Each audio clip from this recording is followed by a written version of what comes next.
Hi, I'm Adam Freed. Welcome once again to Brilliant Thoughts. People come into our store all the time saying, I want a diamond, but I don't know what cut I want. Well, there's a difference between cut and shape. See, cut is what a diamond cutter does to a rough crystal to create different diamond shapes. People also ask me, what's the best shape to have? Well, that's a really personal decision. So let's talk about the different diamond shapes. First is the asher. Now, asher is a square with cut corners and what they call step faceting. It's absolutely beautiful, very elegant diamond, and they call it a square emerald cut, and we'll talk about emerald cuts in a few minutes. Then there's a cushion. Cushion is what they call a pillow cut, because while it does have a square shape, it has soft corners. And interestingly enough, a cushion cut diamond has the same amount of facets as a round brilliant, which is 58. So a cushion cut diamond will have some nice fire to it. Then there's an emerald cut. Emerald cut is, some people call the queen of diamonds. Very understated, very elegant. Not going to have a lot of fire, but beautiful to look into.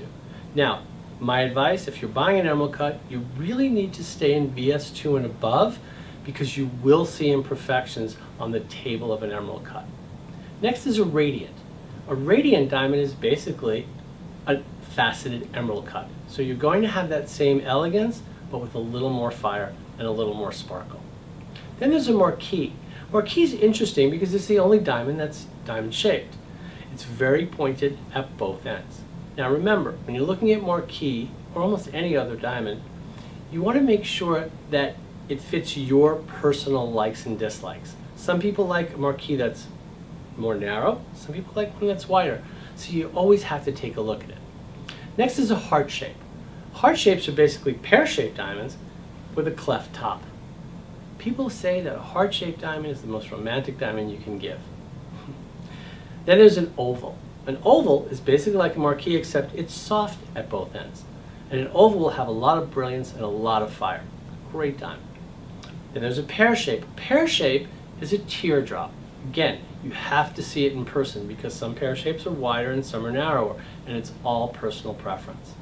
And there's a princess. Now a princess cut diamond is a perfect square, had very sharp corners, but it will show bigger than it actually is. You know, the difference between size and weight. So princess is a great diamond.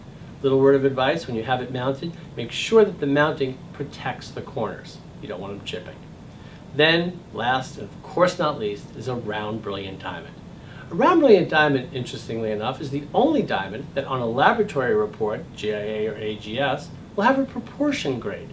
Now a round brilliant diamond with a perfect proportion will have fire and brilliance like nothing else. So remember, when you're out diamond shopping, look at different shapes and get the one that suits you best. Once again, this is Adam Freed. Thanks for tuning into Brilliant Thoughts.